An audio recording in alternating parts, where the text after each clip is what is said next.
Hey guys, and welcome back to this channel. In this video I'll be showing you guys how you can watch saved reels on Instagram.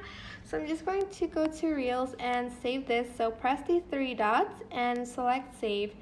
Now you're going to find the video on your profile, so go to your profile, go to the three lines up here and go to saved, and you are going to go to all posts, and then if you press this reels section over there, you're going to find the saved reels.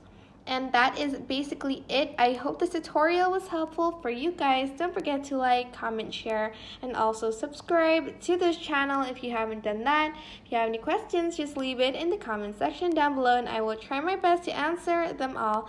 Thank you so much for watching. Bye!